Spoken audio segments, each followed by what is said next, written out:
Hey everybody, welcome to another episode of the Mile High Game Guys board gaming podcast. I'm your host Adrian. I'm Zach. And I'm Jeff. And we are here with another review episode. 2 in a row. What is even happening? Like we're reviewing games again. I know. Holy shit, it's like that's ostensibly what we are. That happens when you get back from Gen Con and then you have a bunch of games. Yes. Which, did we get any of those games at Gen Con? I don't think we got any of the 3 last week from Gen Con. Founders released at Gen Con. Yeah. But you didn't get it at Gen Con. I did not, because I was a Kickstarter backer. Huzzah. Indeed. Which, in case you didn't figure it out from that, we are reviewing Founders of Gloomhaven. Also, I mentioned at the end of Wednesday's episode, so you should really know what's happening. Especially because it's also the title of this episode. So you really... There's so many reasons you should Yes. know what you're about to get into. But yeah, we're going to be reviewing Founders of Gloomhaven. And so, let's get into this. Founders of Gloomhaven was released in 2018, designed by Isaac Childress. Artist is Alexander Elichev and Josh T. McDowell. Published by Cephalofair Games. It plays 1 to 4 players and takes 90 to 120 minutes. Zach, do you have a rules breakdown for us? Yes, I do. Is he ever going to say no? I mean, I feel like I've said no. I think he before. has. Okay. It was And then just been something simple that I was like, it's this. I don't know. This one, not so simple. No. In Founders of Gloomhaven, you are trying to contribute the most. You are trying to contribute the most to the founding of Gloomhaven. On your turn, you will play a card to do one of 5 actions. And these are recruit to get new advisors, trade to gain access to additional resources, upgrade to build more advanced resources, construct to build bridges, gates, and houses, and call to vote to put out prestige buildings. Other players can follow your action or take a basic action to gain money, influence, or build roads. Once a resource has been connected to a prestige building, it will score points to its owner. And when 6 prestige buildings have been fully delivered, the game ends, and whoever has the most victory points wins. That is a very, very simple overview of the basic concepts behind Founders of That Gloomhaven. is, yeah, that's usually the goal with these. Well, let's jump over into our initial thoughts. Zach, let's start with you on this one. What were your initial thoughts going into Founders of Gloomhaven? I remember when this first came out on Kickstarter, there was a big hoopla about it. And I watched a playthrough of it, and I was like, this does not look like my style of game. And so when Jeff and Paul finally got their copies, and it was like, oh, we can finally play it. And I was like, all right, well, let's see if it's any different than what I imagined it would be from watching a playthrough of it. So slightly negative going in. Okay. For myself, I didn't watch any videos back during the Kickstarter, but I had known way back from everything with Gloomhaven that Isaac it does consider himself a little bit more of a Euro gamer, heavier gamer, and that was kind of his design process behind Gloomhaven, was to make a thematic game for your heavy gamers, and then Founders was supposed to be him getting to make his heavy Euro game. So I was excited for it in that regard. I had heard pretty good things from some of the initial playthroughs and things that people had done right around the Kickstarter there, and so when it actually showed up, which I got to play it before the Kickstarter delivered. I got to play it at HeavyCon, and that was definitely, Paul and I were at HeavyCon, and we were looking at a bunch of the games on the shelf, trying to decide what to play, and we saw that Founders was sitting there because Isaac brought the very first production copy of Founders to HeavyCon, and we were like, oh shit, Founders, yeah, let's play that. Let's definitely play that. And so I was excited. I was excited to finally get to try this game that I'd been hearing a whole lot about. So I was positive going in, I would say. Jeff, how about you? Well, as I pledged for the Kickstarter, I had sort of known a bit about it before anything else. It was originally a $49 pledge. It was a significant discount, even listed in the Kickstarter, because the final retail would be $60 to $70, depending on his stretch goals that he got. I always enjoy Kickstarters that are here's the game. There's no Kickstarter exclusive bullshit. This is just the game. And that's exactly what this Kickstarter was. It was free shipping. It was $49 shipped. Reading about the game and everything that they added in there was super cool. During the campaign, it was week-to-week updates to where you could kind of help design things. The Kickstarter campaign itself was very cool, and I don't know how he had enough time to be able to run something like that. But there was a couple little trials and tribulations that ended up with it. The influence tokens were actually taped to the outside of the box as I received it, because I guess they didn't end up being put in the box in manufacturing. Oh, okay. But otherwise, I was waiting anxiously for the game, especially after Paul and Adrian had played through it. I think we even saw it at Geekway. Yes. But did not get a chance to play it there either. It's just always been just a little distant until finally you got yours. Yes. Moving on from initial thoughts, let's talk about components. This thing was a beast to organize. In the beginning. So my first play of it at HeavyCon, that was Isaac's copy that he'd been demoing around. It was punched and organized everything. That's shocked. Then so I played it a couple times then, but then I didn't play it for a while since HeavyCon until we were leading up to this review here in the last couple weeks. And the first time we went to go play it with Paul, as is tradition when we go to play a game at Paul's house, it seems like he's like, all right, here's the game, and took off the lid, and it was untouched. All he had done is like, I got it, I took it out of shrink. Like just enough to make people think it's ready to play, right? When it's really not. And yeah, there's a lot to punch and organize and baggy and sort. There's and 9 different races, a whole bunch of different types of like punch tokens and stuff like that. I have the rule book with all of the components right here. 9 races, each with 3 meeples, 25 cubes, and 15 discs each. Yep, and that was packaged as meeples, cubes, and discs, all just jumbled together in one big bag.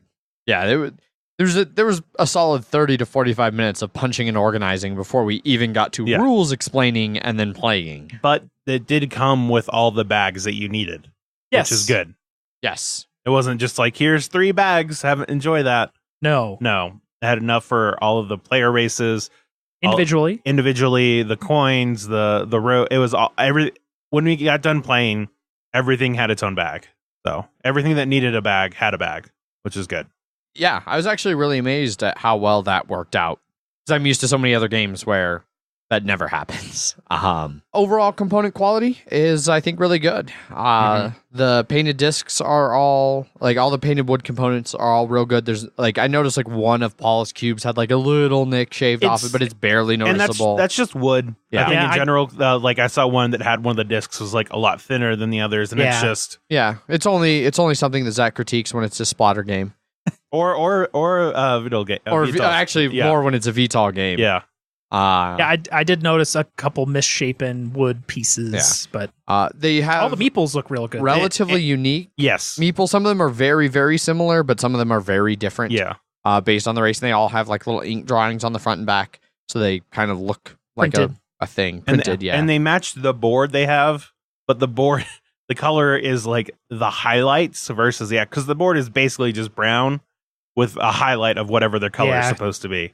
And so some of them can around the little spots that you would put tokens on there. Yeah. It has the pink or the green or the purple. Yeah. Yeah. But there's a lot of different colors in this game. And, 9, in fact. Well, not just that, but also the resources have their own colors and well, the resources match the race colors. Yeah. I know, but then also never. Yeah. Which is so there are 9, they use 9 different player colors. And they are all different, but some of them start to, especially on the player boards themselves, it's hard sometimes.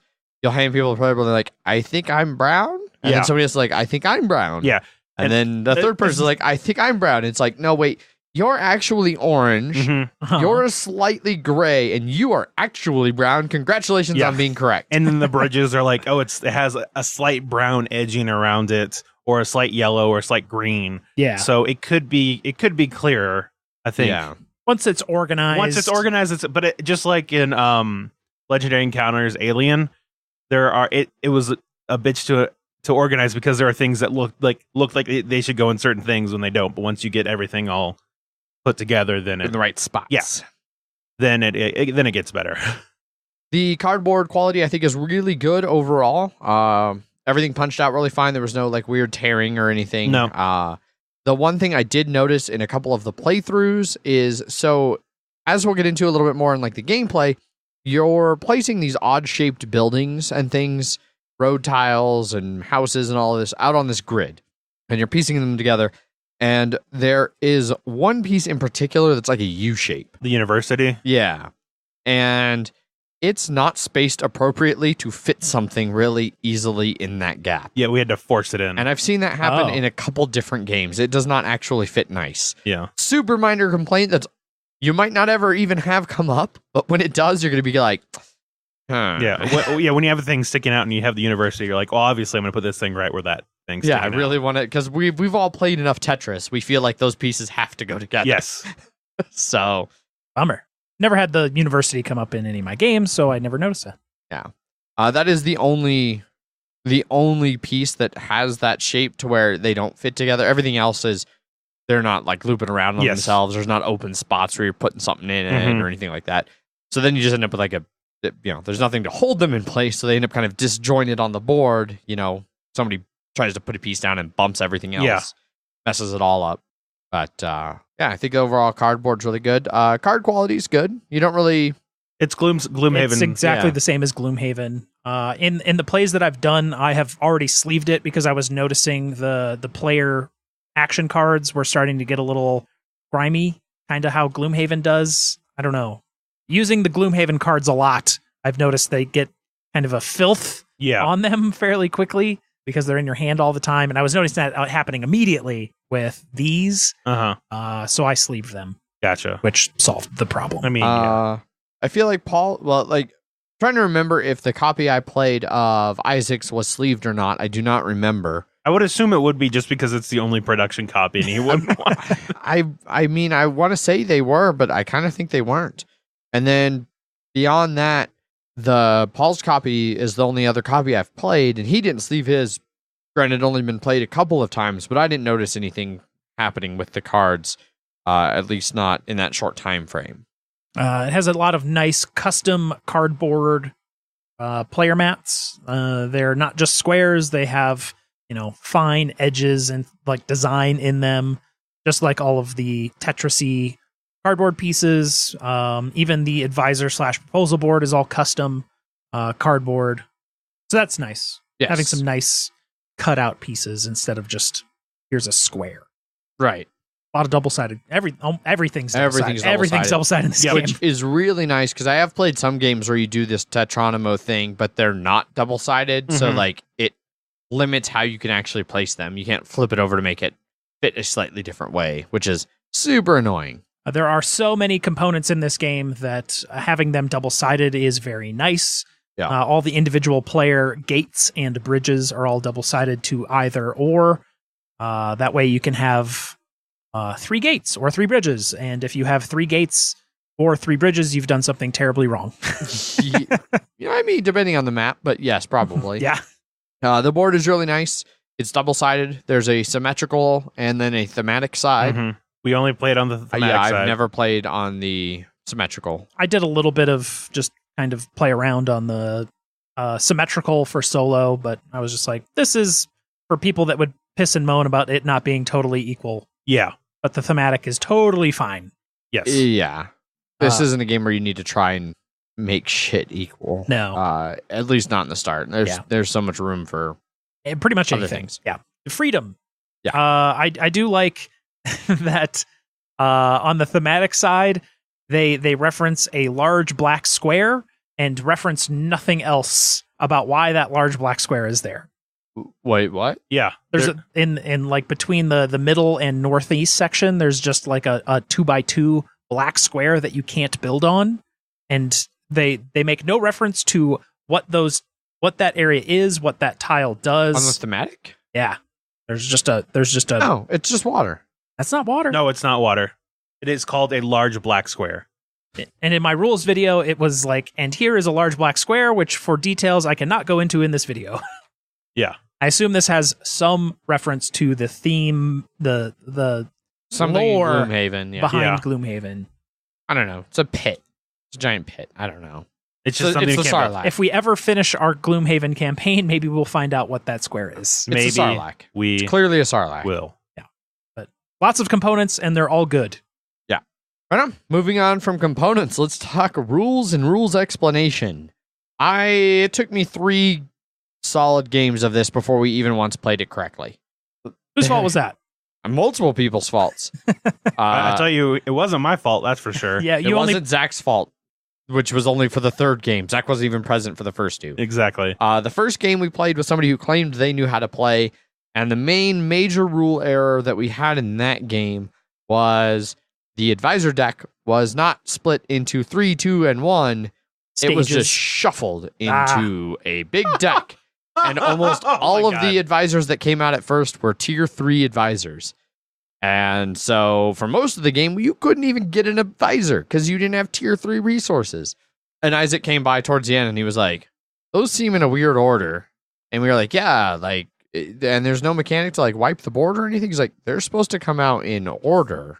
We were like, huh? And he goes, yeah, see, it's printed on there. 1, 2, and 3. But it was really like he pointed at the first one, it's like 3.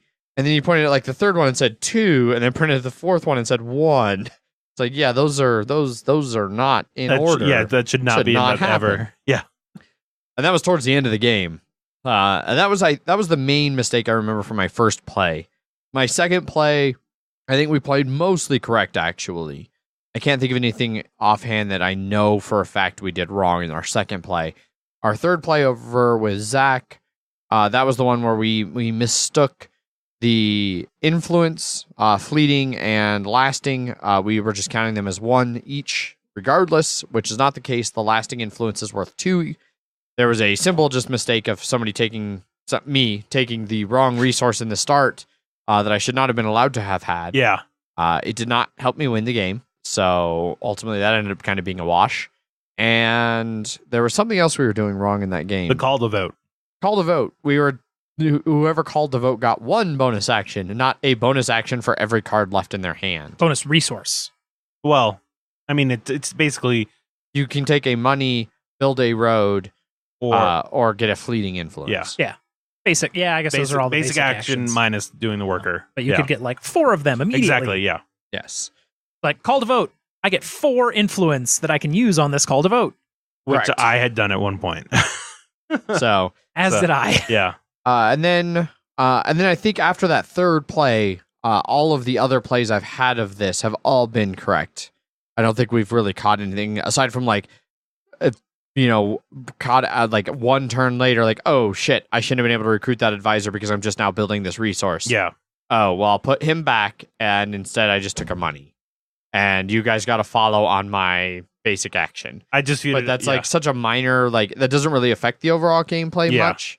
It's really just handicapping me because I gave you guys the chance to follow when you shouldn't have. But the main core rules we nailed down after a few plays. But it did take a few plays. Some of that was, like I said, my very first play was somebody who claimed to know the game, taught us a couple things wrong. That's all it takes in this game is getting 1 or 2 things wrong. And it's not uncommon. Like, there's a lot of games out there where people don't know them correctly. They teach them wrong. And then, it just gets perpetuated because so few people read the rule book every time you play. It's just like you rely on somebody who quote unquote knows the game to teach you, and you just trust that what they tell you is correct. And sometimes it's not. So yeah, sometimes you watch half the video and you're like, oh, I'm sure Adrian and Paul will know it. So I'm sure Adrian and Paul will remember every little detail of this massive game months and months later. Yep, that won't be a problem at all. But yeah, I do think the rule book could be better. It's not the worst rule book I've ever seen, not by a very, very long shot. But I do think it could be put together. And I see a lot of what they were going for. Like early on, it's like, before you learn anything else, you need to understand these 2 concepts. Yeah. And I feel like they introduced those maybe a little earlier than they should have. There's a couple things they could have went over before they talked about those 2 concepts. Well, and I think it's also just part of, I want to say his style of game is placement can get fiddly. Oh, yeah. So in Gloomhaven and in Founders for 2 different reasons, but yeah. I mean, this game is definitely fiddly in the lots of pieces that can be easily bumped or jostled in a big board and all over the place and interacting with each other, and like being important to be able to trace pathways that aren't always super clear. Connected versus adjacent. And then the fact that adjacent is diagonal as well as orthogonal, Yes. whereas most games it's usually just one or the other. Correct. And then owning versus having access, and like it's there's where you can draw a line through. You're not drawing a line through even buildings you own. You always have to make sure there's roads. No one's ever taking a good through someone's crop field. Which are things that thematically make sense. Like, oh yeah, you can't just transport a bunch of cows right through my gear shop. Even if you both own them, it's health and safety is just it just doesn't make sense. But those are things that are tricky to kind of keep track of as you play. And that only you can use your gate or bridge. And it's like, okay. And then I almost wish there was a toll mechanic. I know, where right? like I could let you use it, but like throw just a little bit of trading and negotiation. Like, yeah, you just got to pay me 2 money. Or like you get access to the victory points or something because of you're using their thing to get to. Ooh, that'd be interesting. And then delivery versus like using the resource for for building a better resource. You just need to have access, but to deliver something to prestige, it needs to be the owner that has direct line of direct line to it. Yeah. So there's a lot of little fiddly tricky things Mhm. in there. and it's definitely not a game you can be like, it's sort of hard to tell someone here's the strategy, like try and teach them the strategy in the game. It's sort of, you have to play, like the first game is a teaching game. You're explaining them the concepts and they'll start doing stuff but not know exactly where it's going to go until the end, and then They're like, okay. I see what I should have done. Yes. Um Because it's like some of those, a lot of like there are other heavier games where it's, or even like Katana stuff where beginning placement can fuck you up. Oh yeah, no, it's huge. So In this one, not so much your very first starting No. one, because those are balanced. There's only the 4 spots, Mhm. and the rules, clearly, like there's a spot for solo, there's a spot for 2 players, Mhm. then a spot gets added for 3, and then a spot gets added for 4, and so exactly what spots are available for the starting, and those are pretty well balanced out. but It's that next placement because that can really fuck you. this is and making sure you have to teach people this is a game about cooperating with other people, because just enough. but you have to make sure you give them access to the things that you have so they can cooperate with you, Correct. and so vice versa. But it's trying to you get a better end of the deal somehow. But it's teaching someone having like, don't build your cows out in the middle of nowhere, because then it's like, well, that's just wasted, because either you're gonna have to build it all the way a road all the way out to get it to the central hub, or it's just useless. So making sure people be like, their first place, and just be like, maybe not do that there. Don't necessarily tell them where to place it, just where not to. Playing just a hair better. Mm-hmm. And there is a tiny bit of placement on top of that where it's more expensive to build in certain areas, but they also have to pay you money to get access to that. But you want to put it close enough to where it's worth anyone else to want to use that resource. Yeah. I'm just going to put it in the like northeast corner, and then the northwest corner, and then someone needs to try and match those up. That's not going to happen. And it's going to be you. Yeah. A lot of follow actions in this. Yeah. A lot of nuance and stuff that I think will kind of nail down a little bit more in gameplay. Yeah. But from rules, is there any other rules or anything that you think stand out as being awkward? Or I would say awkward is the advisors. When you get an advisor, it's basically sort of like an upgrade card for whatever your basic card is going to be, or a better version of it. But then other people are still doing whatever they still get to follow. They still get to follow. The base cards all show clearly action and follow, but the advisors don't. Yeah. So that was an issue we had the first couple times I played. When you play the card, you have to say which one. You have to like, I'm playing this, which is a trade action, and then people will look at their trade card to be like, okay, what is it that I can do again? So there's a lot of referencing your own cards until you know. Just after you've got a player too, then you'd be like, you're doing a trade action. Okay, I know what I can do in a trade action, and especially because all of them are slightly worse than whatever the main action is. Yes. So, and then also, speaking of the trade action, there is a third column, because it's like the first one is just buying access to or not buying access. You're just making a new resource, and then The next one is you are buying access to an existing resource. And then the third one is putting out and buying access to a neutral resource, or Importing and buying access, yeah. or once you've completed 2 prestige buildings, you can actually do somebody else's resource if they are just bogarting, knowledge, that there's only one knowledge and it's super inconvenient and super expensive to actually get access to. You could put it somewhere else that makes it easier for you. Yes. Some of the prestige building worker powers are a little wonky, or like just the gates and things like Yes. that. Gain access to a resource tile on a connected entrance space for free. Mhm. That's like the certain color that's connected to the gate. Yeah, so that's connected versus, because there's But- some that say adjacent where it has to be touching it. Yeah. But we connected were- to is just a road. We were able to find an entrance space that was connected, but it was in a different area. Uh-huh. And we weren't sure if that was kind of how that was Yeah. supposed to go or not, or if it's supposed to be clearly like the entrance that this gate is in, versus Yeah. all the way across the other side of the Exactly, map yes. entrance space. And then also you have that, and making sure that they realize that you can only build one of anything in each section. Yes. Yes. You can only have one basic, you can only have one metal in this. You can only have one war, or whatever that fighting one is called. Weapons? Tier 3 weapons, yeah. Yeah. You only have one weapons, and so because you have to physically be able to put it in spaces, you can't just have it, because it's all grid based. If Mhm. it goes into the river, you can't place it there. So make sure people realize what they're doing, and make sure they know that they need to have a connected access through it. Yes. Because you could be planning for the last third of your game to place this one thing down and then realize you didn't have access to it, and so you just feel like a real piece of shit. Yeah, you just Uh-huh. feel real fucking dumb. Yep.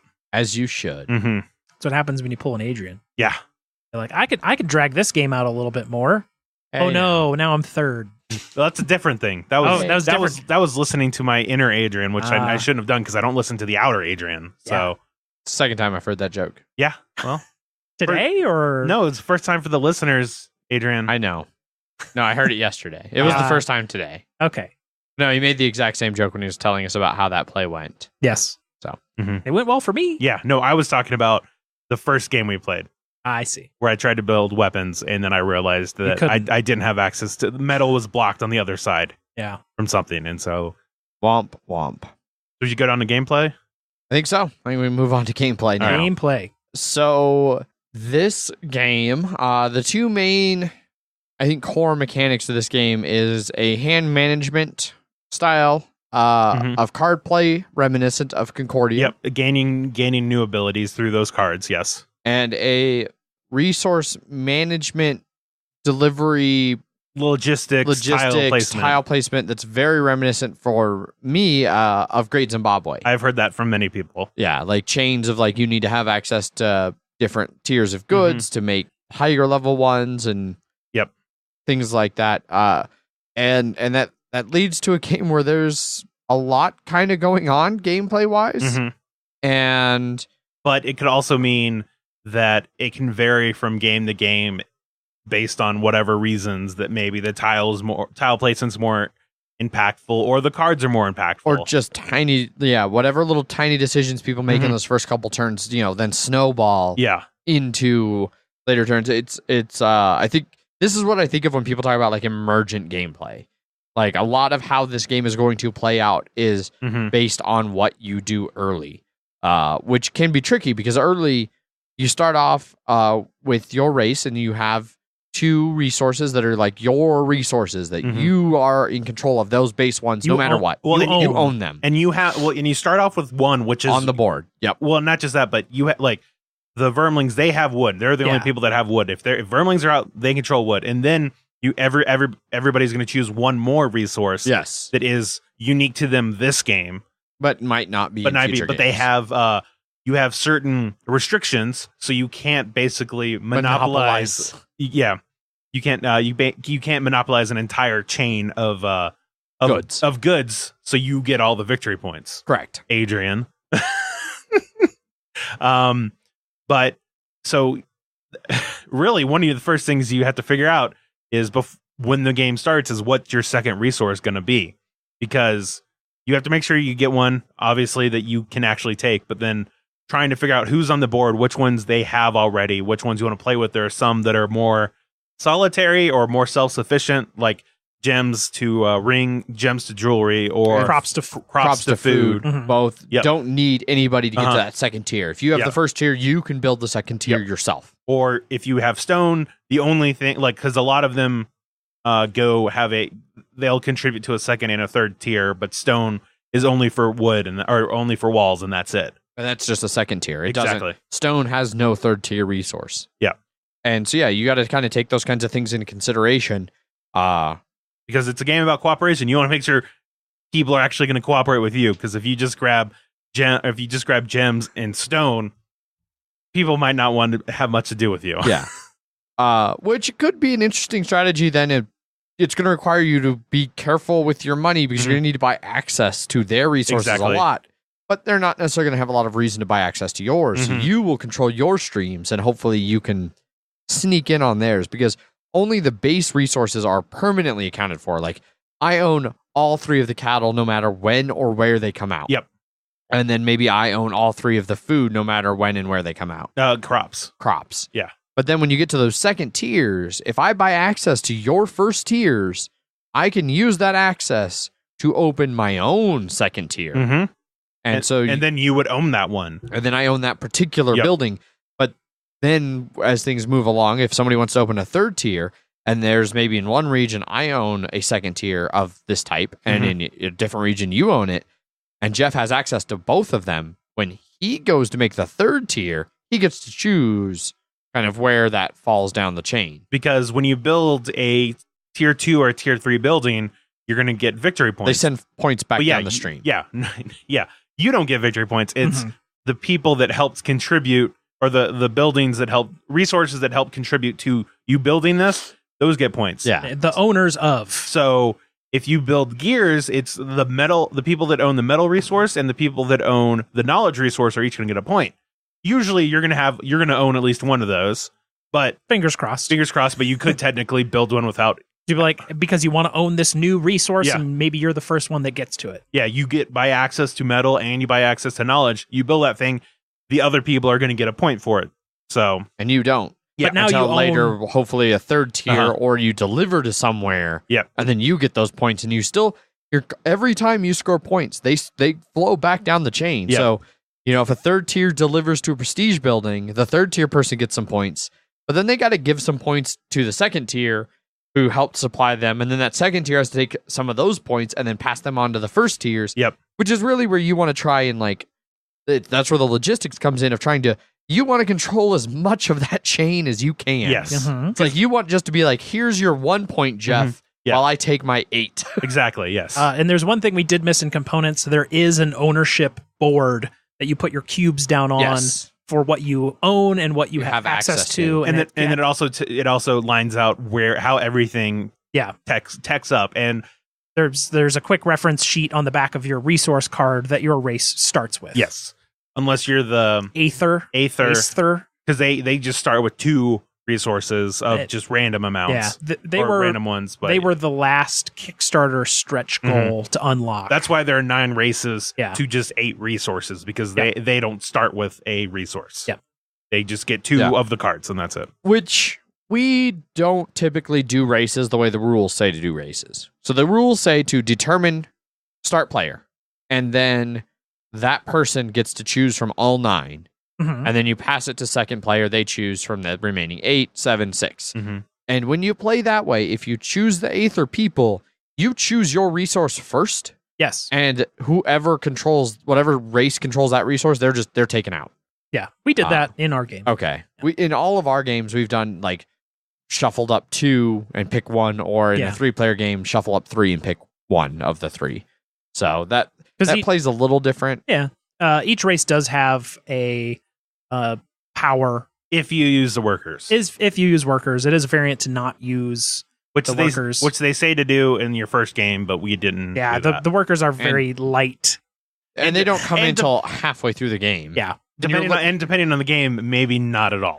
And you'll be lucky, even in a game where they are featured pretty well, you'll be lucky to use your worker 3 times. Yeah. Yeah. It's a minor thing. Unless you're the harrowers, and then it's Awesome. I mean, a lot of them are really powerful Yeah. abilities, but you don't get your workers back until you recall, and you don't get any workers until you build houses, which costs 4 money, which Maybe 3. maybe 3, which all gets into where money is tight in this Yes. game. And that's why the heroes are Holy awesome. shit. But you lose a victory point, but you get $5. Yeah, that can be very powerful. Yes. Yep. Uh, But I've also never seen somebody win by 1 point in this game. Yeah. no, which is why it's cool to be hero wars. Exactly. Because it's like either I'm going to win by 7 and a couple points isn't going to matter, Yeah. or I'm going to not win and then a couple points doesn't matter. Yep. But those $10, Yeah. those fucking that matter. matters. Yeah, I think easily $5 converts way back. Well, and it, especially depending on what prestige, because there's a prestige building that comes out where, as an action, you can score points based on how much. Like you can just pay spend money money, to do it. and yeah. it's like 1 money for 1 point, 3 money for 2 points. It's up to or like 10 money for 5 yeah. points. So it's like, as the harrowers, if you've got 2 people to do actions, 1 action to lose a point and get 5 money, and then another person on a different follow to turn 4 money in and get 2 points. And you Yeah. netted 1 money and 1 point for 2 follow actions, which I guess isn't that great. No, it's not. when I actually spell it out, No. it's like, no, that actually doesn't work as well as it seems. So one thing I don't know if we've mentioned before, we've talked a lot about owning resources and access to resources, but when you are actually paying that cost to access someone else's owned resource, you are giving that player that Oh, yeah. money. You're like, hey, I'm going to pay you to where, like, now when I open this other shop, you're going to be my cow guy Yeah. for my leather shop. But the only problem is that when you do that, you're doing that because you want to be like, I want to build this thing. I'm going to give you access, but I'm You're giving you money to then let you also get access and to say my thing. And then maybe you're going to be going up next when you can upgrade. And then you're just like, oh God, I don't want to. It's a lot of trying to hide your plans This in is- this game. This is a game where you really need to hide your plans because it is a long step process to get to do whatever it is you need to do. Even so much as what routes of roads and bridges and gates that you're trying there's to so build. much subterfuge. because like- because people could be like, oh, I see he wants to make a road over there. Yep. I'm just going to build this building right in that corner there. Mhm. Oh, I built here. Sorry, you can't build roads over here anymore. Paul was the master of that in our 3-player game the other day, and he didn't understand why at the end why I was mad at him. and like he thought it was because of like at the end I thought Zach was going to win, and then he ended up winning, and he thought I was mad because he won. When really I was just mad because he'd been being a dick all fucking game, blocking everything. fucking everything over and over and over, And this and it can't, was really starting to rub on me. Yeah. but this is a game where you can be that dick. Oh yeah. If because it's you have to telegraph more or less what you're doing, and you just don't want to telegraph it too far ahead. Because you might end a half turn away. Yeah. The second game I played, literally, I was just a half turn late on everything I needed to do, and it was really annoying because every time I tried to do something, Andrew, who was 2 away from me, would get to it on his turn instead of come into my turn, and I was just like, there's a lot of times I was like, I'm 2 money away from what I want to do, and then it was fucking 2 turns away. And then Andrew's thing, or like your thing, and it was my follow action, and then I did it right before like the round that you wanted to do it. Yep. And Yeah. you really have to keep track of a lot of different people's moves and things like that. Because when you do that action, like we were saying, everybody gets to follow you on that action if they want. Slightly less efficient, Yes. but you still get to do it. Yes, and so some things you can do. One of the things you can do is you can take a basic action instead of one of those card actions, where it's like you get a money or a road or a fleeting influence or you get to place a worker down. But the key thing is that nobody else gets to follow you in that. So that's the only time where you can do something and nobody else gains anything for it. Yep. We did have one round in that first game where it was all 4 people in a row were just doing a basic action because we were literally all out of money and couldn't do anything else. Yep. Which can really fuck you, because there's times with that planning, like you'll be like, all right, I just finished up my turn. It's like, sweet, I'm 2 money short of what I need to do. As long as 2 people take regular actions, Yeah. I'll get my 2 money, and then on my turn, I get to do my move. I get to build my, tier 3 building and do really great. And then it's like, the person to your left is like, I do a basic action and place a road. It's like, shit, I can't follow that. And the second person does another action. You're like, oh, sweet, I get my money. And it's like, all right, Zach, sup? And then Zach's like, shit, I think I have to do a basic action. No, fuck you, because now I have to do a basic action and then wait all the way back around. And not only are you waiting back all the way around, but then you are also in the end of the follow actions. So if it's like, I'm one away from building this thing, Adrian's one away from building, it's like, I'm going to take my money as a basic action, meaning that Adrian can't follow and get his own money. So then he can't do that. And then somebody else will build, and then I can build that resource before Adrian does. Turn order is a huge part of this game. Yeah, and it doesn't ever change. It's just a rotating. I just mean, just your position in whatever that either you, the active player, or your follow turn is key, because so many of these things are everybody is just like half a turn away from being able to do it constantly. Yeah. This is a game that ramps up. Yes. At the beginning of the game, you're going to start off. You're going to have your 2 resources, and you're going to have almost no idea of what's actually good to go for, because it's a blank canvas. Yeah, so much of it you'll get an idea, because there'll be the 3 starting prestige. So you'll kind of see like what one of the 3 first prestige might be, but you don't know until like mid to late game when there's now like 3 or 4 prestige. It's like, shit, Silk is out there a lot. If I can get to Silk, I'm going to score a bunch of points. But early on, you don't know that, and so it's like. And do I build towards this tier 3? Do I build towards that tier 3? And there's a lot of like, fuck, I don't know what's best to do right now. And the problem with that too is that once you not only are you seeing that there's a lot of Silk, everybody sees that there's a lot of Silk, and then if at any point you go like, I'm gonna move a little bit towards Silk, someone else could just be like, you know what? I'm gonna go to that too, and I can probably get there 1 turn quicker than you, and you're just like, all of my work is for nothing. Constantly. Because, like I said, you have to build up to it, and if someone beats you by half a turn, then all your work's for nothing. One of those buildings in each one of the sectors. Conversely, I mean, you can do things like I've had games. I've actually even won at this game. Not recently, but I have won at this game. And you can do things where like somebody might get to a tier 3 first or tier 2 first and be scoring points, but they're just in one region, and then you build it in a different region. Like, well, I have all these connected roads over here. They're not even getting close to that. I'm just going to build over here. I have connections, and I'm going to build it over here. And then even more important, when you start putting the prestige buildings out, if you can win, when a prestige building first gets placed, whoever places it gets to choose. Yep. If there's multiple places it can deliver, they choose. So if you're the one to place it, you can be like, oh, it delivers to my Silk, not your Silk. Not your Silk that is 1 space away with no road. No. It's going to go to the mine that's on the other side of the fucking city. Yeah. That's the Silk that they want. It's because I used my influence. Exactly. Yes. And so you can come back, like, just because somebody beats you to something doesn't mean you're necessarily out of it. And it can get discouraging because you're like, oh, they beat me by a half a turn. Fuck. But then sometimes it's worth it to think on those 2nd or 3rd tiers. It's like, okay, well, maybe they beat me to it in this region, but can I still build it in this other region? Yeah. And then... Or block, like, you have Silk on the left side. If I block the middle from you being able to get your Silk to the northeast side, then my Silk will be able to connect to it. Yeah. So...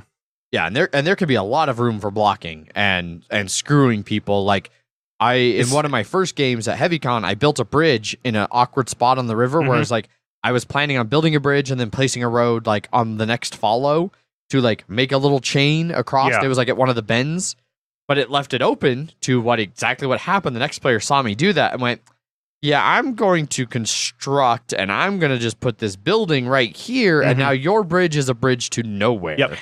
And then it's like, well, shit, now I got to use an entirely different action to build an entirely different bridge just to get back across that river. Yeah. Because my bridge just goes to the back of his fucking shop. But that's where like diagonal for adjacent plays a lot too, is that like having one bridge in the center, it's like you can't just put something in front of it and then it's blocked off. It's you have to get all 3 like the 2 corners and the center. Yeah. So you have to make sure that you leave yourself access, but it's not as hard. Like if it was just orthogonal, it'd be so much easier to just fuck over somebody. Oh yeah, but it'd be too easy. But because of that, when someone can do that and they do it, it feels extra like personal. Yeah, it feels. Oh, personal. I've got this L-shaped, Tetris piece. Oh, this fits right I'm here. just gonna wrap it around your building and lock you in. Fuck you, sir. Yeah. It's also really easy to shoot yourself in the foot because you can never build a building adjacent to any building you own. And you can sometimes build things in a certain way, and then you go to, all right, I'm going to build this. And it's like, shit, there's literally nowhere on the board I can place this where it touches a road and it's not adjacent to my own building. Exactly. Or it touches a road that gets access to all of the right resources that you have access to. Yeah. So especially if you're like, I'm going to build on the outskirts to, so I don't get all clogged and stuff. You can have a double-edged sword in that where you're just like, I can't build this anywhere. Or especially the tier 3 stuff, they are 4 big instead of the 3. Like, so especially like the weapons is just a straight 4 long, and that it can be easy like halfway through the game to be like, well, I literally cannot place this anywhere in the northern sector. I can only place it in one place on the middle sector, but my building's next to that, so I can't put it there. So this is the only place I can put this one, is this one here. And if somebody half a turn before you do builds that one military, they look and like, oh, you can only build your military there, I'm gonna build mine here. You're like, oh my god, I fucking hate you so much. I'm just gonna build a road over here. I don't even need it. Yeah, I don't need it. I like how this run road is like 3 away from the wall. It looks really nice. You can kind of see the same thing happen with the prestige buildings, because the prestige buildings have to be built with at least one piece touching a specific terrain. And so, like, especially in the asymmetric map, like, there's beach ones, but only 2 of the regions have beaches. And if the beaches get blocked off just right, that 4-piece L shape won't fit anywhere but one of 2 spots that actually can't really get a road to them. It would take a dramatic effort. Yeah. Like, you might as well just call the vote now with 5, build all roads, and then hope that no one builds something else to block those roads right before you build your bridge. Right. Which is where call to vote, like, is a lot more important than I originally thought when it was just the 1 bonus. Yeah. Because it's based on how many cards you have. Now, you do have to play at least 2 cards down, so you can't just call a vote always and get a shitload of money and, Yes. But being able to call that at the right time to get that, it's like, oh shit, Adrian's one. Because that's exactly what happened in our one game. I ended up with a desert prestige building that both of us had the tier 3 resource for, and I was like, well, I'll put it over here. Like, because there's one of 2 spots. It was like, over here it'd take like 6 roads and a bridge and another road, or I can put it here and it just takes 2 roads and hopefully nobody blocks me. And I put it there, and Paul's like, oh, that's a good placement. I do my turn. And then Zach's like, I call the vote and build 1-2 roads. I satisfy that prestige building with my tier 3. Yep. I score all the points. Fuck you, Adrian. Yeah, pretty much. Thanks for putting that there. That worked really well for my plans. Oh, yep. So doing the call to vote is very crucial to get that last minute connection, or just to get that extra amount of money you need for your next turn to be able to build or upgrade something. And then in the call to vote action, everybody's going to be getting income. Everybody except for the person that called it. So income is based on the amount of different resources that you own. So you're going to get, once you get both your resources, your basic ones out, that's going to get you at least 2 influence or 2 income. Yes. And then as you build tier 2 and tier 3 ones, that's going to give you more. Correct. And so you're also wanting people to call, once your income goes up, you're also wanting people to call a vote, because that's also going to give you an influx of cash. Yes. Because you're like, I'm at 1. I really hope Jeff fucking calls that now, because I would love that extra 5 money that's going to come my way. Oh my god. And then sometimes you get lucky and both of your opponents both call the vote back to back, and it's like, fuck me, I'm sitting on 12 cash right now. Yeah. I can do everything. Yes. Just feels so good when you have all that money, and then 2 turns later you're broke and you're like, shit. Yeah. Shit. And then you're like, all right, well, I guess I'll call. And now all your opponents have money, and you're like, oh, fucking hell. Oh no. But that's also how you end the game. Yes, because how you get the prestige buildings out is through the call to vote. There's going to be 3 choices, and they can't be the same shape. Yes. Like same color shape. So it can't be the color and shape. Well, yes, that's what I mean. Yeah, because there's multiples of the same. They're different names. They require different resources. So there's 2 of each color shape. So like there's 2 green squares. There's 2 sand L's. Yes. But there are some unique There ones. are some unique ones. But you cannot have 2 of those same ones out at the same time. Because they require the exact same resources. They just, the only difference is the specific action. But even then, they're very similar actions even. But yeah, you can't have the same ones out. Yes, they're the same resources required, but different actions that they do. Could be like gain influence versus gain money or something like that. But when you call the vote, you are then voting on those 3, and you have a little triangle, square, and circle that are different colors: red, yellow, blue. But they're also the different shapes, so there's no colorblind issues. And it corresponds to each one of the things prestige buildings that are available. Slots. And you add to that, you take your 3 tokens, and then you take all of your influence gems, which are these little like plastic acrylic gems in clear and red. The clear ones are fleeting. And so after this vote, they're gone, so you always use those. Yeah. And then the red are lasting. They're worth 2 votes if you use them. Mm-hmm. If you save them at the end of the game, they're worth a point each. Yes. So there's a little bit, and they last from vote to vote, so you can just sit on them until a vote matters to you, basically. When you're like, yeah, I need to do 6 on this because at most 3 other people are voting. So, but then you under the table, off to the side, whatever, you kind of divvy up which you pick one of the shapes you're going to vote for, and as many of the your influences you want to use. Everybody puts their fist out. When everybody's fist is out, you reveal. And you see who won. Yep. No, you see which thing got voted for. Yep. And then you see who contributed the most influence to that. And whoever contributed the most influence, they're the ones who get to place it. If there's a tie, it goes to turn order. No, it goes to whoever has the least amount of points. Oh, and then, I forget there's that little caveat. But yeah, those prestige, that whoever places it, anything that can deliver gets delivered. And they have to get delivered. They have to if they can. If there are multiple places that can, then whoever places it gets to decide who delivers. That is one area where you get to decide what happens. Yeah. And then the waterfall of points begins. Because that's where you get a majority of your points. Yep. And then the prestige buildings all need varying amounts of resources. 3 to like 5. 2 to 5. Is there one that has 2? Yes. Jesus. 2 to 5 then. And once it gets all of its resources, it's completed. And you put a token on it. I believe it just relates to how many. I want to say it's how many different squares they take. The game ends when the 6th prestige building is completed. Whether that is the 6th building prestige that's placed or the 12th that's placed. Yeah. Doesn't matter. It's the 6th one that's completed. It ends the game at the end of that turn. Yep. Which can be in different situations. Like it could be like, oh, we called the vote. We placed this. It's the 6th one. It immediately, everything's out there. It fulfills. Boom, we're done. And that's how my first game. You're right. Because I was like, I can call to vote. I get 4 influence. No one can beat me because the previous turn was a call to vote. No one else has any influence. I'm choosing which one I want. I can place it no matter what, and then that will deliver, and then that will end the game. Yeah. Or it could be I build a tier 3, which completes 2 of these. They both finished. They're both completed. There were 5 and 6. Now you get a finish. Like, so I just all the used follow construct actions, to build that tier 3. Everybody still gets to finish their follows, which could matter because you could take money, which every 4 money is a point, or you could construct, and maybe your construct feeds into the 10th prestige that's on the board, and maybe that scores you some points, and you jump ahead of me. You know, who knows? Or just putting a road out or any of yeah. Get that final connect. Exactly. But basically, you finish that player's turn, including all the follows, and then that's it. You do 4 money for a point, and lasting prestige for a point.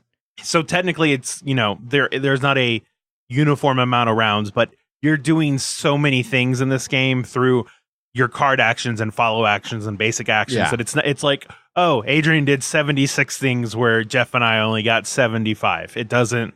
It's usually not going to matter. Yeah. It may matter once or twice, but I would that vast majority, it's the person that wins is going to win by like at least 5 points. I don't think I've seen one that's closer than 5 points for for the winner. I've seen the second and third. Oh no, second and third kind of be jumbled, but the winner usually gets. Well, what it is that people tend to be sort of grouped up until somebody builds that first tier 3 that fulfills like on fucking 3 prestige buildings, like the military or the silk, and it's just like, well, I just got 12 points and you guys got 2 points. Enjoy that. It's an explosion. All right, I fulfilled this building. I get 7. You get 1. You get 1. I get 7 on the second building. You get 1. You get 1. Like, just I keep moving further and further away, exactly. And you guys are staying the same distance from each other, just trailing behind. Yeah. And I'm sure there's ways you can plan around that. Yeah. Maybe. Ideally, you don't want if you already see a prestige building out that already has like a 7 or 9 for the weapons. Don't be like, I'm gonna add that too. I'm gonna add another one of those, but I'm probably not gonna be able to one that gets that. So then you're just like, whoever gets that first, it just becomes that much more of a tantalizing carrot. Yeah, typically it ends up more like our game last night where there's 2 silks on the board. Mhm. I'm like building roads and trying to like, oh, I might be able to build it and get both of them. Mhm. And then I realize, shit, Zach's going to get it a turn before me. And I'm like, fuck, Zach's going to win. And then it's like, wait, no shit. Paul's Fuck. gonna get. Paul's gonna get it. actually going to get it. Yeah, he'll Paul's get going to get it a turn he'll before get- Zach. yeah. And then Paul's going to win. Uh-huh. It's like, fuck, I'm 2 turns behind. Exactly. Like I said, 2 turns and- behind is this fucking game, All the time, constantly. which is especially bad if you're a 2-player game. we should mention that we've played in 4-player, but we've also played with 2 and 3-player too. Yeah, I've played overwhelmingly at 4. I have played 3. I have not personally played 2. Jeff, you've played 2 and solo. Yes. Between 2 and 3, it's not much. It's no real mechanical difference in there. Except that for 2 players, you have 3 resources. Mm-hmm. Each of you has 3, and then there are 2 neutral ones. Yep. Okay. And That have rules. Yeah, and in the third 3-player one, it's everybody has 2 resources, and there are 2 neutral ones, just like 2 players. And So- then in less than 4, it unlocks the 3rd column on the trade action, Mhm. which lets you do like anything, anywhere. well, you basically So that purchase- third column yeah. is also available in a 4-player game. after Yes. after a second prestige building has been completed, Oh. then you can do that. Huh. Yes, but usually it's used for a neutral building to build one and then gain access to. So that's why it's just always 4.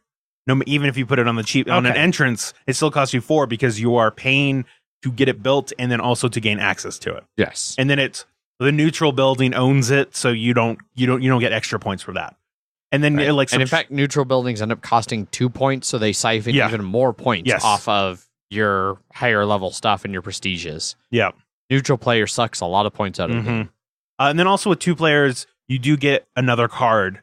You get An income. an income card, Mhm.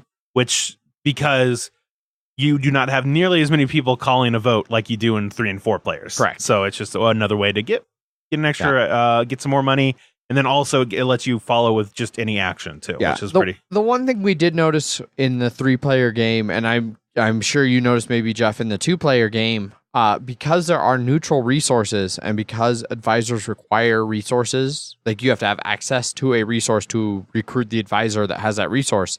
In our game, the advisors ground to a halt pretty quickly because nobody really had access to the 2 neutral resources in our game. And so nobody was buying, and there's no mechanic to Clear them out or to something. clear them out or move them along. And so it was like, for the longest part of the game, the only person who could get or who could get advisors was you, Zach, because there was a tier 2 that you had Mhm. and a tier 1 that you had access to from the neutral player. Yep. But And they then- weren't very powerful cards, and so you were like ignoring them. Yeah, And Paul and I couldn't take any of the 4, so it was like, well, shit. yeah. I mean, guess- it was part of a, like, I was like, those sort of suck, and if I take those, then it's going to give access to Adrian and Paul to give them better ones. So it's like they can buy access that they want and clear that, but I'm okay with the cards that I had now. At least. Which then essentially takes 2 actions. You're Yes. spending an action to buy access Exactly. and then an action to get an advisor. Mhm. And yeah, like, and that's in a game where you're regularly 2 turns behind, Yeah. taking 2 turns to do something like that is not. You're a full round behind now. You're never catching up. Yeah, you're fucked. Yeah.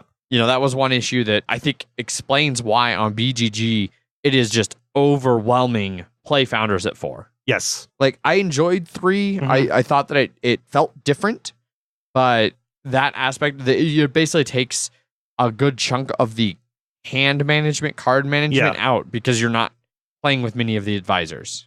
And Unless we got access, like you have to be proactive about that in order to get those advisors moving. Whereas you feel with 4 players, it's just sort of going to naturally come out. it So, also doesn't help that in our game, the 2 neutral ones we're stone and they were ones that resources that people weren't really interested in, and then the advisors for them weren't particularly good advisors. Whereas, like in a 4-player game, you might be the person who has those 2 resources, and so maybe you are sitting there and like, well, screw that, I don't care about advisors. But then if other people are getting them and pulling them out, that's more actions they're getting to do on call to votes. Yep. That's more longer they get to go between calling votes. Exactly. Like, so you almost have to take the extra cards, Mhm. even if you're only using them for basic actions or call the votes. Yeah. So it still keeps that moving. Mm-hmm. The solo game Yes. is over 7 rounds, and Okay. by the end of the 7th round, you have to have 6 prestige buildings completed. Okay. But you have access to, you own all 8 resources. Oh, geez. Okay. So you're just trying, but the So what is 7 rounds in that? 7 rounds is 7 called votes. Okay. You have 7 called votes to, basically 7 resets to finish 6 completed prestige buildings. Okay. And then there are some like neutral tokens that get placed on them that you're basically trying to deliver like each one of them once per round, or Yeah. else you're in trouble. Right. They have a difficulty level for the different races. Some races are easier than others. And then also where you start on the thematic map Mhm. can make it normal, hard, or very hard. So That you makes can sense. kind of ramp up your solo. There's a lot of difficulty levels in. Oh, I'm in sure. the game. Yeah. But besides that, there wasn't How long did it take you? like hour and a half. Okay, all right. It was a lot of hard thinking on the At game. the very least, you're doing that by yourself, so you could just sit. I'm sure every once in a while, Laura would come by and she see you just like staring at the board and just like, And then she'd be like, just shake her head Yep. and walk away. Yeah. There is also a variant of achievements, which I never played with. which we didn't either. But it looks like it's just an immediate one whenever somebody gets that one. So it's there's 3 different, Immediate, mid-game, and Yeah. end-game. and you basically draw one from each, and then whenever that immediate one gets fulfilled by somebody at the end of a round, they claim it, they get that many points. Mid game is after the second prestige building has been completed, Mhm. and the end game is at the end of the game. Yeah. So Things like build all 3 of your houses, import a basic resource trade stall to all 3 city sections. right. Build a tier 3 resource building in all 3 city sections would be Yep. like an end game. Right. Contribute to 3 different prestige buildings or something like that. And, So, and, and some of them are a decent chunk of Yeah. victory points, like 4 for instant, 3 for mid game, 6 for end game. yeah. Those could be interesting Mm-hmm. as you play the game a little more and get, I don't know, more efficient. Mm-hmm. Well, especially, I think that could help a little bit with end of game things. Like, just just because you're it- clearly in first and no one's going to catch up to you because I'm not going to get 7 points by a new prestige Exactly. building Yes. tier 3 construction. Yeah. We should also say that there are some Gloomhaven cards in this Mm-hmm. game because there is a variant where you play the game, and depending on what race you are that wins at the end, You add one of the cards. you get a city card that has like a little writing spot on there that you will put into your Gloomhaven Mhm. campaign based on, I don't know, the permanent or like the real game, however they because put there's it. only it's only just one game. They give you 9 cards because there's 9 different races. Yeah. But you only do the one, and then that one card gets in there. Yes, So, it's basically whatever race won founded Gloomhaven, and that will affect your actual Gloomhaven campaign, which happens. I don't know how many years are in yeah. between. But that's this also just A lot found of years. that's Yeah. also one card going to Gloomhaven, though. into your city deck. Yeah, your city deck. So there could be a good to fair chance you might not see it. Yeah, and from what I understand, it just unlocks a scenario. Yes. In Yeah. in Gloomhaven, which I assume is, or no, it unlocks like a map spot or something. Yeah, something like that. I can only assume that scenario is already in the book. I don't know. I don't know either. We may never know. Yeah. No. If it is, that's kind of impressive. He's done stuff like that before, where it's been like clearly this was already there, Yeah, and then yeah. you're like, oh, Yeah. okay. Yeah, you realize that in Forge War, you're making the weapons for Gloomhaven. Is that it for gameplay? Finally, I think Is that is over? it for I think gameplay. yeah. I think There's- so. There's a lot of gameplay in this game. No, I think that's pretty much summed up most of what we could reasonably cover without just constantly rambling about every little minutia. So, Not to say we can't do that. We're not most podcasts for one reason or another. true, We're true. It's all the reasons. That's why. All of them. Zach, Yes. let's start with you. What are your final thoughts on Gloomhaven? I know, I'm sort of conflicted. I'm definitely glad when the game came out in Kickstarter I When watched the game was over. Yeah, well, no. When I watched the video, That's what I thought you were gonna say. No. When I watched the video, I played through. I was like, okay, this does not look like a game I would want to own, and I still feel correct in that statement that I am okay not owning this game, but I could be convinced to play it. And it's funny is that it's my opinion almost evolved a little bit during this review too, just because talking about it. It was like, oh yeah, there were a lot of things I did like about the game, but it can drag, especially with teaching new people. Which there's so many things to think about. Exactly, a lot of spinning plates. Yep, each plate is one of the 8 resources that can break into multiple other tiers of resources. Yes. My first play was very colored by the fact that I fucked myself out of the game heavily. I like that description. Yeah. Real hard. Oh, yeah. I was like Paul was like, I've never seen Zach this mad before after the game. It was pretty glorious. So you're like, Zach, so what do you think, Zach? And he was like, I can't talk about this right now. Yeah, I've never won. I've had chances to win, but it's always just like, this is a game where you can make one wrong move and, someone swoops out from underneath you and steals all of these points. And you're like, God fucking, like, this is... I distinctly remember doing this at least once. Yes. Oh, no. Adrian's done it. Paul, a lot of people have done it. This. Honestly, it sits in a lot of... Like, it sits in the same spot for dominant species that I'm always just a little bit off. On that one, that game was always... I was one round off because I would always spread out super far in the next... Or the penultimate round, and then I get super fucked. And so sort of the same with this. I am not that big a fan of Concordia, and so the card placement, like the cards management and stuff, didn't really interest me that much here. I do like the tile, like I think the tile placement is interesting, and how it trickles down the points and how you have to connect them with the prestige buildings, and then depending on when you do it or who does it, you can get like you're just claiming dibs. It's a game about dibs, really. But it's definitely a fiddlier game, which I feel like it's just sort of part and parcel with his style of game. That it could be neater or slightly simpler, but still the same core gameplay and stuff like that. But that's just not what he does. I don't know. Correct. Yeah. So we'll get there in mind. Right. Yeah. But overall, like I said, I'm fine not owning this, but I'm also okay that one of my friends owns it, and or two, and I could be convinced to play again. Sort of like the Indonesia sort of thing. It's basically on that same level for me. It's like I objectively have like maybe during the game parts of it I'll be like, God, fuck this game so much.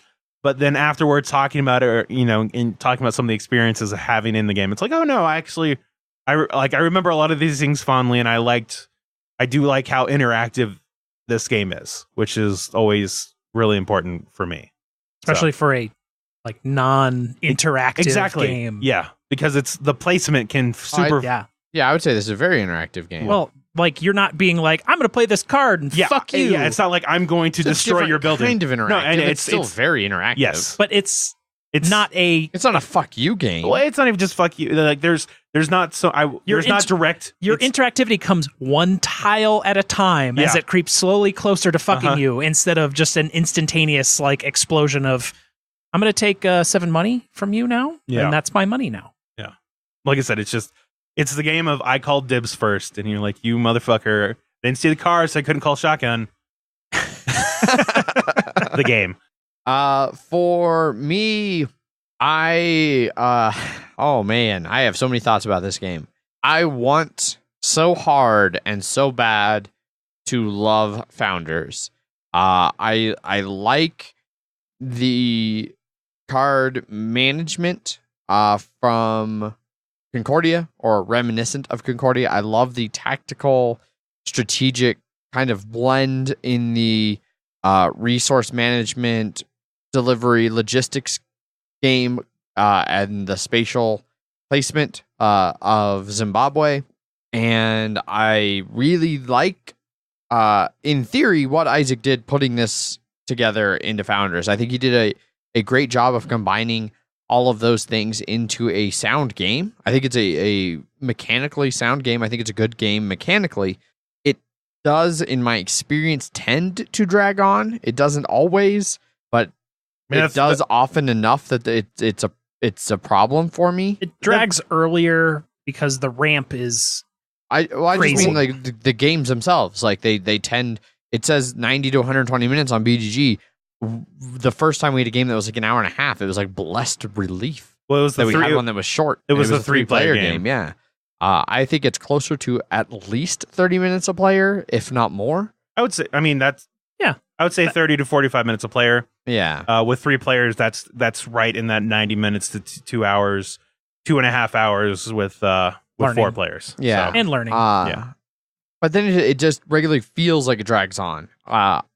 One thing I noticed, this game to me gives me a very similar experience as what happened to me with Great Western Trail. Uh-huh. And that was a game, the first time I played it, I loved the shit out of it. The second time I played it, some of the shine came off the apple. It wasn't as great. Then the third time it was worse, and the fourth time was worse, and then finally by the end of it, it was like, I don't know if I want to play it much more. In the case of Founders, I increasingly don't like the way the game opens. I feel like it's too there's no because of the randomness and the way the prestige buildings come out, you have no idea really what to go for early.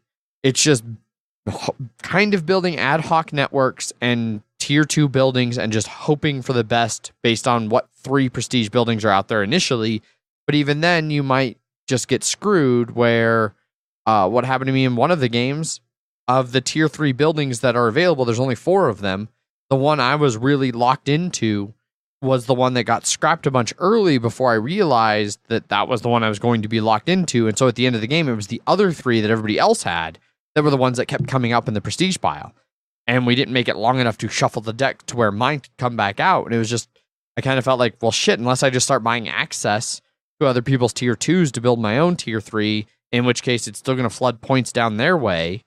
You know, and when you're behind, if you're gaining 5 and everybody else is gaining 2, then you're catching up, but it's still almost too slow to where it's like, no, it's, what the fuck do I do? Well, it's depending on which buildings you build, because like labor, if you have labor but you have population and somebody else has food, every time you build labor, the person with food gets 2 points. And you get 1. And you get 1. Yeah. And so some of those things just kind of detract from it a little bit. It seems too much of a crapshoot at the beginning. Like I've seen twice now Paul make egregiously, objectively bad plays at the start and still end up winning. Paul has never lost at this game, you know, because you don't know until mid to late game what's actually going to be the stuff that wins. And I feel like that shifts to where, like, congratulations, because of just the way things played out, you're in the chance to actually seize this. And as long as you don't fuck it up, you're in a good spot to do this, like, well. The most recent play that we had, the 3-player one, was the exception where you should have absolutely blocked him. Yeah. In which case you would have locked up the win. I thought you had the win for half that game. And if you had done that one thing, it would have been a dick move. It was, yeah, it was too much for that one. It was just too much. Like, you guys kept saying that, and I was always just like, no, I'm like, one of you guys is going to jump ahead and do something like that. And I was too pessimistic on myself, probably, to. Yeah. And like, I remember considering that, but I was like, oh, no, I'll do something else instead. And it might have proved to be a king-making thing, because I hadn't seen how close Paul was to that. I thought you were exactly 1 turn ahead of me. And so maybe if you had blocked him, you'd have spent a turn blocking him, which would have let me take it. So you might have been in a shit situation of no matter what I do, I'm getting second. I either block Paul and Adrian wins, or I don't block Paul and Paul wins. It's hard to say, but too much of it seems to be, there's not enough of, so is it because the vast majority of points you get from the prestige buildings, and you don't know the order in which they're coming out? Exactly. You don't, there's the way the prestige buildings come out, and even though a little bit the advisors, there's just a hair too much randomness that prevents you from starting early with a strategy and then seeing that strategy through. Like there's a mid-game shift where you have to be right on the point. And I usually I do good. Like I don't get blown out in this game. I'm routinely 1 to 2 turns behind, a half a round behind. But it just, so much of that is, and it really comes, every play it's been more apparent. Normally games that are really heavy games, I start to get a feel for like what you need to do early. Like what should you do early to build a base to succeed later in the game? And Founders, after I've played this game now like 5 or 6 times, this is one of my most played games for a review in a long time. And it increasingly feels like at the start of the game, I still don't know what to do. It's like, do I want to expand on the one that I start with? Do I want to get my second one out? Do I want to try and pair? Do I want to do this? Do I want to do that? And it's just, there's so much that's like, I have no idea what's the good, like, none of them are necessarily a good decision until I see what comes out in the mid game. And I know what prestige buildings are going to start being out there and what order things are happening and how the networks develop. And so much of the early part of the game just feels like a crapshoot where you're just doing shit for 20 minutes for, 2 to 3 rounds until things are out there. And then it's like, oh, well, now I see that what I did at the beginning was a terrible decision, but I didn't know that at the time. I mean, I feel like that's part of you getting to 2 different resources. 2 of the basic ones is that unless you get super shafted with stone and whatever. Yeah. Basically, if you get stone, it's like, oh, fucking hell. Yeah, fucking stone. But I mean, at very least, stone and bricks, or stone and walls contribute a bit to a lot of those prestige buildings. Yes. But I think it gives you enough leeway. It's like you need to start building both of those up, and then, like you said, about halfway through, figure out which one you need to go towards. It just sucks when you miss it by just a bit. Well, not even just that. It's just on the rare occasion where neither one of those are the ones. So it's only silk and weapons, and you would have access to labor and government or something like that. So I think you'd have, there are definitely times when you could be fucked like that, but I feel like you have to plan that first, build both of yours up at least a decent amount, and then figure out which one you need to focus on immediately. So furthermore, as I mentioned kind of at the start of this final thoughts thing, I feel like this really combines 2 really good mechanics from 2 really good games. I love Concordia. I love Great Zimbabwe. They are 2 of my probably top 20 games right now.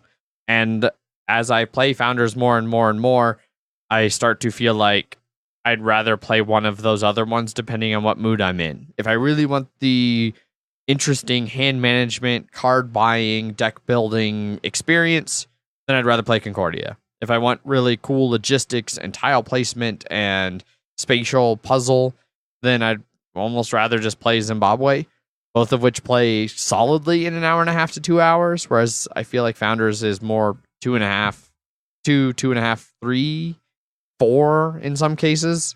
Both of our plays at HeavyCon were 4 hours.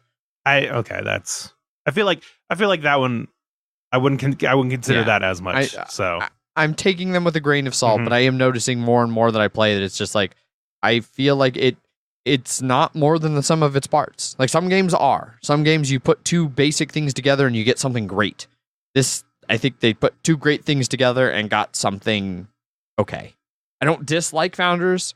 I will play it again, I'm sure, if the opportunity arises. I said at one point, like after the last game we played last night, I was like, well, that was a fun last play of Founders. And that's not because I don't ever want to play Founders again, or not because I won't play Founders again. It's just I don't think it will get played again for me. I don't imagine that it's going to be one where people are like, fuck yes, let's play Founders. Like if people are like that, then sure, I'll play Founders. It combines 2 mechanics I love. Maybe not people, but I feel person. Well, and that was before I knew things that I know now today. Today has shed new light. I would play Founders again. I do think, as I said at the start of this, I think mechanically it's a good game. I think it's really impressive what Isaac Childress did, combining the mechanics the way he did. I think it's a tight game mechanically. I can't think of anything mechanically to say bad about it. It just, for me, it's like, if I want to do this, I'll play Concordia. If I want to do this other thing that Founders does, I'll play Zimbabwe. And in the middle is Founders, and it's just in the middle. And that's sometimes a good place to be. Yeah. In this case, for me, not as much. It's okay. I don't hate it, but I don't love it. Yeah. Jeff, your final thoughts. Jesus. Sorry. Dude, you haven't let me do a heavy game in a long time. I had to give some serious meaty thoughts about a game. So this comes from me, a non-real big heavy gamer. Mhm. I am Jeff. Jeff J. This Yeah, is not Jeff J. Adrian with a puppet. This is not Jeff C. This Yes. is Jeff J. I have not played Concordia. I have not played Great Zimbabwe. But for how much I love Founders of Gloomhaven, I am looking forward to giving either of those games a try very soon. Yes. Zimbabwe review confirmed. I really, really, really, really like this game. I said earlier today that this might be my favorite game since Terraforming Mars, which is a very, very bold statement. Even more than Gloomhaven? Yes. Okay. Gloomhaven is a good game, but I have not been enthralled as much as others. It might just be my character that is not quite there. One thing we also didn't really mention much during the review, this is definitely in the universe of Gloomhaven, but this is like nowhere near like It's just in the got universe. the same art. That's about it. Yeah. Yeah. Also, we never talked about the art. Art's still good. Yeah. It looks just like Gloomhaven. Yep. Same artist as Gloomhaven, I think. This game is a very logistical puzzle, and that logistical puzzle can change depending on what demands happen randomly. And it's trying to make those shifts that I really like. I would agree with that. Yeah. You get your little bit of pieces that you have. Like I have those 2 resources. Some resources are more limited than others. When we played, I had the Harrowers that had food that had like one thing they can do with food, but I got all of it. But that also has the detraction of now no one's going to invest in my food because I literally have all the buildings that have anything to do with food. Yeah. But fuck everyone else. It's the spatial puzzle of putting together all of the pieces where you need them, when you need them, without all of your opponents knowing when you need them, because they will try and fuck you. And really getting the upper hand in that is the key to this game, which I enjoy greatly. I can get my head around what's happening there. I know that, like, I don't want to build that bridge yet. I need that bridge. I don't want anyone to know I need that bridge. Yeah. And I really like that about it. You have so much going on in your head in this game to where if someone gets that goddamn hide thing out just before you do, now I have to go into the middle section and build it. And that's where I need the bridge. I hope when I build this bridge, people don't totally screw me. And it happens. Yeah. Thankfully, it did not. In the game that we had played. I'd say the worst thing about that is when you build a bridge and then somebody else follows your action and builds a bridge, and then it's their turn next, and you're like, God damn it! I've given them the idea. Hopefully you and it's so much knowing like how much money they have, because maybe they can't follow you. Because money is tight. You do hand over a bit of money during the game, depending on what things you get, and then that last like couple rounds really just hits, and you hope that trickle down can really help you versus help someone else. Yeah. Keeping track of the trickle down can be a little tricky sometimes because you always are trying to keep track of who owns and who's connected and who's not. I really like how the board grows, much like Terraforming Mars. Second mention, the end of the game board looks really cool versus what you started with. Yes. And I really like the final thing that you make. Sometimes I wish the game was a little longer, just because like that. I mean, it's already hits like 2 hours, and then you're like, oh, finally, the fucking 6th prestige building is done. But you just want that little extra turn to be like, now it's complete, and then it kind of ends just a smidge before you would like it to. Yeah. Although I will say, I felt like a decent amount of times, because people kept blocking each other off, it was always just like, well, we can only build in this one little corner.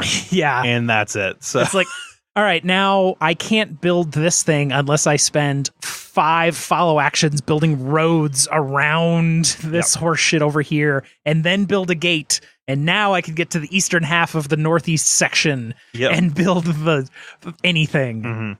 Uh, The maps looked very different every time I've played, which was always nice. yeah. It's a unique board every time. I would be comfortable in saying. Yes. Oh yeah, definitely. It's interesting to see how it develops from different regions too. Mhm. Like, especially when you play the non-symmetric, the thematic map. Yes. Like, sometimes the north corner is like super big. Sometimes the south, like east side, is huge. Sometimes the middle's huge. When we played, I made sure the northeast was like packed with as much stuff as I could. But then the western section, literally, we only used about a third of it because it was just all blocked off by prestige buildings. It got so fucking blocked off. It was borderline infuriating. It's like, sorry, no more entrance styles for you. But as Adrian has said, I'm not sure how much I would like this game if I had been known Concordia or Great Zimbabwe. Mhm. But for right now, this is the best of those that I've ever played. I would greatly like to play it again and would gladly play it again. I am very glad I own it. I am slightly more glad I own it for $49 than $70. But there is a crazy amount of components overall in here. Yeah. No, when that first got announced, it was 49. We're all like, what? Yeah. That's a really good deal. You're doing that though? Yeah. You're selling it for that much, though. That's how much you're doing it for. You're doing that? Yeah. You did that? Yeah. I said that, yeah. So it's got a 4.01, I think, in weight on BGG. I think I have it rated a 9.1 right now. Yeah. So that's medium heavy. Medium heavy. Yeah. Which, like, Food Chain is 4.22. Yeah. So, like, Lisboa's and stuff, they're like 4.3. Yeah. Which I think that's about a good rating for it. This is It might be a. I don't know. I think it's appropriate. Yeah. Because I was saying, like, I think I was saying after on Wednesday, I think I could teach Zimbabwe easier than I could teach Founders. I don't know. I felt that after the one play and learning which rules you guys got wrong, yes. that I was able to teach it. And the only problem, like, you just can't teach them the strategy. Yeah, which is critical. Like, where do I put roads? Where do I put my buildings? Where it's like, wherever you want. Like, it's just whatever you think is best until it's not best anymore. But I really like this game. I want to play it more. It's great. It's fantastic. It's probably my highest rated, heaviest game. I would agree with that. Yeah. And before that would be like what, Gallerist? Probably. Yeah. Yeah. And Gallerist would probably come slightly lower than this in rating overall, but fair enough. Yeah. Cool. Right on. Well, that wraps up final thoughts. Wait, I have one more thing. Let him finish, Adrian. Fuck me, right? Yes. It's not like I have to pee or anything. Yeah. I think there's one thing that all of us would agree on that we have a complaint about is when you're trying to access someone's resource and the board is built out a little bit, knowing the cost of that access based on what's underneath, you have to actually pick it up and be like, oh, what is this again? Is it 4? Is it 3? Is it 2? That is one complaint that I did have. Yeah, that it's not easy to tell what that resource has underneath for its cost. I mean, I would agree that I've not really ever had that problem. Yeah, I mean, but like the tier 1s, maybe because they might be on the line. But the tier 2s and 3s, once they're crossing a bunch of other things, it's always the highest one, and it's pretty easy. Like I know where the bands are, where it's like, oh, it's probably on the. Like, I mean, for that, I would just say, assume it's just going to be 4. Just assume it's going to be 4, and then you're. Yeah, but depending on where the bands are and how built up the map is, I would say for the tier 1s, the I basic can ones. see what you're saying, and maybe if you're I did not ever accessing, have a problem with that. Maybe if you're accessing something that's older that you needed and it's in a built-up area now. But there's not much you can do about that. No, there's not. But just trying to find out what those are, that's the only real complaint. Like the only thing you could do was put something on there to be like, this one's worth 4, guys. But that is way too. Let's add more tokens to the game. That's way too many more tokens and very, very edge case. Let's just put a different tile for each space, and then you just have to use that specific tile for that space. Yeah. And then that won't increase the then we'll quadruple the amount of components that are in this game. Yeah, that can never go bad. Yeah. But yes. Okay. Now that wraps up final thoughts, I think. Yes. Any other final thoughts? Well, no. I mean, no. Not our final thoughts. Yes, we're done. Yes. So let's move over to some listener feedback. We'll start over on BGG, where Zach put up a nice little post about Founders of Gloomhaven and that we were reviewing it, and we had a response. Got that ready, Zach? Yes, I do. This is from Mike. This is the Mike that we played the game with, Jeff. Indeed. I think more than anything else in my one so far play of the game, the thing that struck me was how steeply it ramps, which we talked about earlier. The first several turns do not feel particularly consequential. The last few can be incredibly big. I think the last 2-ish times around the table, the last 3 prestige buildings were completed. This is Zach, Jeff, Kaiser. Feel free to correct me. No, that seems about right. If not even like we had like mine and then Jeff's. Yeah, because you did one. I think it immediately completed, and then I was like, well, I can lock in second place if I just called a vote and crush everyone with this building, and then it was game over. Yep. That also means that about 2/3, maybe 3/4 of the points that were scored happened in those few rounds. The ramp up makes those first few terms that certainly feel inconsequential vitally important, and those are the times you need to be building an effective infrastructure in order to have those big moves at the end. Correct. Yep. I appreciated the design decision to allow for following actions without spending cards, which there are a lot. Yeah. In a game like Glory to Rome, was it Motainai? Motainai. Motainai. What? Say it again. Motainai. Yeah. Motainai. Yeah. Or import export, where there is a much bigger supply of cards, forcing players to play cards from their hands to follow actions. It feels like resource management. Here, it would just feel like artificially slowing down the game, and would lead to way too many prestige buildings hitting the table because everyone would need to call to vote to refill their hands. I liked everything about it except for the glossy box finish. It is a very shiny box. Super shiny box. Yes, it is. Which is fine. I mean, it's fine. You're used to that matte linen box, which this is not. I mean, not every board game can be nearly as beautiful as the new brass Lancashire and Birmingham that I got the last couple weeks. So dark that it sucks in light. Like a black hole. Oh man, I have so many thoughts on the people who complain about how dark that game is. It's such totally horse bullshit. shit. Yeah. It is such horse shit. Yep. But we're not reviewing that yet. Now, so yeah, that's kind of what I was getting at. Like with my final thoughts, like those first few turns, like I don't think they just feel inconsequential. Like you don't know what is the right thing to do for the big ramp up at the end, and it can regularly come back and kind of bite you, and that sucks. And your real control over it is just votes. Yeah. Like you hope you are voting with someone else that might be on your other lane of tier. Yes. Yep. And hoping that you beat them in votes, so you choose where it goes, so you deliver the good and not them. Yes. Yeah. That wraps up our BGG responses. Let's move over to Jeff's favorite type of communication. Emails at milehighgameguys.com. Where we have an email specifically about Founders. Another person that played this game with us, Bullshit Paul, titled Founders Thoughts. Overall, I agree with Adrian that I really liked my first playthrough, but subsequent plays unfortunately haven't held up as much. I think I get more out of similar length / mechanism games, namely Concordia, which can be had for $43 from Amazon right now, so even cheaper than Founders. While some will also compare to The Great Zimbabwe, that game will cost you $125. That sounds like splatter prices. Yep. And I also don't think it's as accessible, particularly for newer gamers. I still do like Founders, but not love it. 6.5 out of 10 on BGG scale for me, best at 4 players. Which I have it at 6. Okay, we'll play if in the mood. I think it's spot on. I like it. Yeah. But that wraps up listener thoughts about Founders.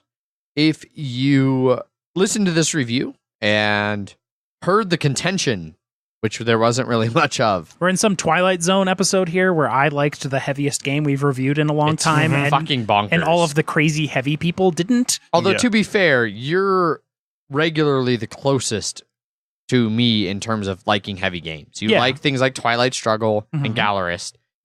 Zach would be the one where, like, the day when Zach likes a heavy game on this podcast the most. Oh, will, yes. will the be most. the day. Okay, yeah. The most. Will be the day that the podcast just implodes in a black hole of like logical fallacies. Yeah. It's like a mirror universe. Uh-huh. Yes. I mean, It's- I'm pretty sure I like TI4 the most out of all of us, and that's a heavy game. So I mean, it's very different. I mean, pounds versus actual mechanics. might also be the heaviest Ameritrash game. yeah, that's But it's you're talking about heavy Euro games. I'm just saying. yeah. Anyhow, if you listen to this review and you want to get your hands on Founders, you have decided that this is the game for you based on our review.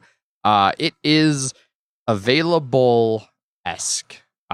You can get it for about $70 right now on Amazon, or you can just wait a bit for it to show up everywhere else that is listed on the way for the $40 to $50 range, which is much closer to what it actually was on Kickstarter, where it was like $47. $49. Yeah. It was shipped. Yeah.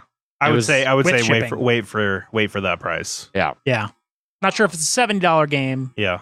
but Yeah. it's like a $55, $60 game, maybe. Yeah. It depends on what that final cool stuff. And Isaac prices. he did this. Isaac did this with Gloomhaven itself. He does a great job of actually Kickstarter backers get a deal Mhm. when Isaac Childress runs a Kickstarter. Mhm. So you might be a little bit harder pressed to catch the $49 or below $50 price. There are a couple places. Miniature Market shows it as $49. Yeah, You we'll know. see what that is. But it's on the way. It's not available there yet. So, but it's coming. It officially released at Gen Con. It's out to Kickstarter backers. So it'll start showing up in the wild. But that wraps up the review. If you want to get a hold of us, you can always send us those emails. Emails at milehighgameguys.com. You can find us over on BGG, Board Game Geek Guild number 2731, where Zach does weekly episode posts about what we're reviewing, discussing, whatevering about, and you can give us your thoughts and things there. You can even leave them on past episodes, how much you agree and or disagree with us, how right or wrong we are. Feel free to go in, leave feedback, and we'll address it on the show, as we do. You can also always find us on Twitter. I tweet under @MHGameGuys. I am Zach_MHGG. And I am Jeff_MHGG. Facebook and Instagram /Mile High Game Guys. Incredibly active Slack channel with a link on the website, milehighgameguys.com. And if you want to throw us a couple bucks, patreon.com /Mile High Game Guys.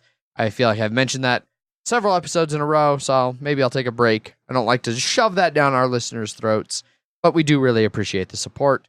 Helps us, build new studios when Adrian moves into a new house. So, Carpet.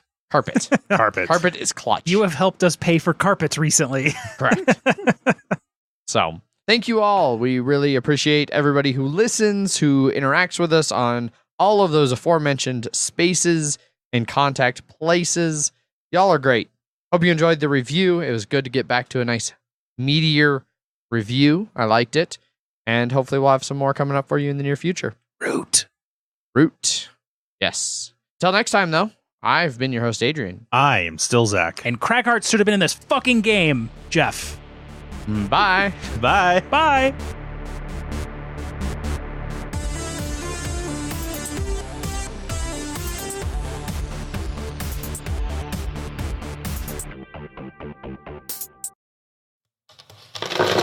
Punchboard Media, where we all bring something to the table. pull up a chair At punchboardmedia.com.